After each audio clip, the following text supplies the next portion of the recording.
যে ব্যক্তি শাহানশাহ দাবি করে সে এই নামটা সবচেয়ে নিকৃষ্ট নাম।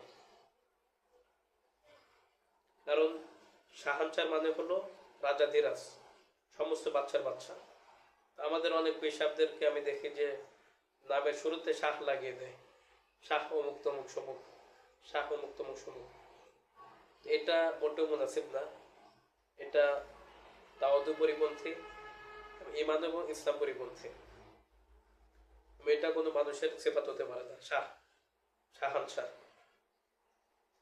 হাদিসটা আছে সহিহ বুখারী 6206-9।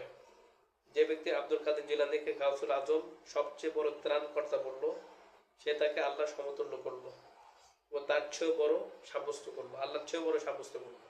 গাউসুল আজম, গাউস মানে ত্রাণকর্তা, আদম মানে সবচেয়ে বড়। এক তো বিপদ থেকে সাহায্যকারী একমাত্র আল্লাহ। কাউকে গাউস বললে এটা শিরক হবে। আর গাউসুল আজম মানে কি? আল্লাহর থেকেও বড় সাহায্যকারী। তাই এটা আরো জঘন্য শিরক। অনেক কিতাব লিখছে বরফের গাউসুল আজম, আব্দুল কাদের জিলানী, বিভিন্ন নাম আছে। গুলশানে একটা মাসিক আছে গাউসুল আজম জামি মুসলিম, বিভিন্ন এই নামে নাম আছে। তো তারা কত বড় একটা শিরকের মধ্যে লিপ্ত। কোন ব্যক্তি গাউসুল আজম বলা যাবে না, গাউসও বলা যাবে না, এটা সরাহাতান স্পষ্ট শিরক। 10, যে ব্যক্তি কাউকে বলল মাশা আল্লাহ ওয়াশিতা, যা আল্লাহ চেয়েছেন এবং আপনি যা চেয়েছেন সেটা হয়েছে। তো যে ব্যক্তি এই কথা বলবে মাশা আল্লাহ ওয়াশিতা, সে তাকে আল্লাহ সমতুল্য বানিয়ে ফেললো। রাসূল সাল্লাল্লাহু আলাইহি ওয়াসাল্লামকে এক ব্যক্তি এই কথাটি বললে তিনি তাকে বললেন, তুমি কি আমাকে আল্লাহ সমতুল্য বানিয়ে ফেললে? বরং এক আল্লাহ যা চান তাই সংগঠিত হয়।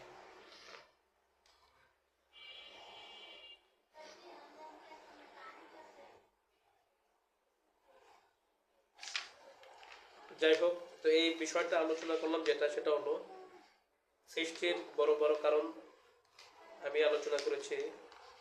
শিরকের কারণগুলো মূলত মোটামুটি 4টা। এর প্রথমটা হলো আল্লাহ সম্পর্কে বন্ধ ধারণা পোষণ করা, আর দ্বিতীয়টি হলো সৃষ্টিকে স্রষ্টার সমতুল্য করা। তো সৃষ্টিকে স্রষ্টার সমতুল্য কিভাবে করা যায় সেটা বোঝাবার জন্য আমি 10টি বিষয় আলোচনা করলাম। তো শিরকের 4 কারণের আরেকটি গুরুত্বপূর্ণ কারণ হলো